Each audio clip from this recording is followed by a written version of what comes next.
ప్రగతిశీల ప్రజాస్వామ్య విద్యార్థి సంఘం ఏర్పడి 50 సంవత్సరాలు అవుతున్న సందర్భంగా నవంబర్ 29వ తేదీన సిద్దిపేటలో పీడీఎస్యు అర్ధ శతాబ్దోత్సవ సభ నిర్వహిస్తున్నట్లు పీడీఎస్యు రాష్ట్ర ప్రధాన కార్యదర్శి శ్రీకాంత్ తెలిపారు. సిద్దిపేట అంబేద్కర్ సర్కిల్లో కార్యక్రమ కరపత్రాలను ట్రస్మా అధ్యక్షుడు మల్లారెడ్డి, టీపీటీఎఫ్ నాయకులు తిరుపతి రెడ్డిలతో కలిసి ఆవిష్కరించారు. ఈ సందర్భంగా వారు మీడియాతో మాట్లాడారు. జార్జిరెడ్డి స్ఫూర్తితో 50 ఏళ్ల కాలంగా పీడీఎస్యు శాస్త్రీయ విద్యా సాధన కామన్ స్కూల్ కోసం ఉద్యమిస్తుందని అన్నారు.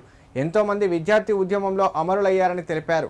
ఈ అర్ధ శతాబ్దోత్సవ సభకు ప్రముఖ కవి నందిని సిద్ధారెడ్డి, సినీ నటుడు అభయ్ నవీన్, పీడీఎస్యు రాష్ట్ర అధ్యక్షుడు మహేష్తో పాటు ఉపాధ్యాయులు, మేధావులు, పీడీఎస్యు పూర్వ విద్యార్థులు హాజరవుతారని తెలిపారు. కార్యక్రమంలో అందరూ పాల్గొని విజయవంతం చేయాలని కోరారు. ప్రగతిశీల ప్రజాస్వామ్య విద్యార్థి సంఘం మరి అర్ధ శతాబ్ది సభను ఏర్పాటు చేసుకోవడం చాలా సంతోషం. ఎందుకంటే నేను 30 సంవత్సరాల నుంచి చూస్తున్న విద్యారంగం లోపల అనేక సమస్యలను మరి పారద్రోలడానికి, విద్యార్థుల శ్రేయస్సు కోసం విద్యార్థులకు సంబంధించినటువంటి ఎలాంటి కార్యక్రమాలైనా ముందు వరుసలో ఉండి సమస్యలను పరిష్కరించడంలో పీడీఎస్యు ముందు వరుసలో ఉంటుంది.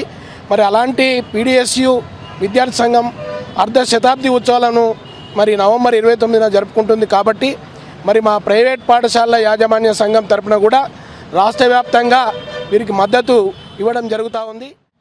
1972వ సంవత్సరంలో ఏర్పడ్డ ప్రగతిశీల ప్రజాస్వామ్య విద్యార్థి సంఘం పీడీఎస్యు ఈ ఏర్పడి 50 సంవత్సరాలు అవుతున్నటువంటి ఈ నేపథ్యంలో నవంబర్ 29వ తారీఖు రోజు సిద్దిపేట జిల్లా కేంద్రంలో పీడీఎస్యు అర్ధశతాబ్దోత్సవ సభను నిర్వహించుకోబోతా ఉంది.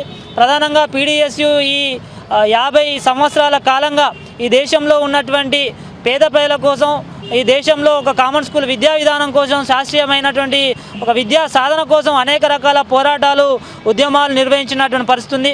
విద్యార్థి సంఘంగా కొనసాగుతూనే ఈ దేశంలో అనగైన వర్గాల పేద ప్రజలు ఎదుర్కొంటున్నటువంటి సమస్యల మీద కూడా పీడీఎస్ ఉద్యమించింది.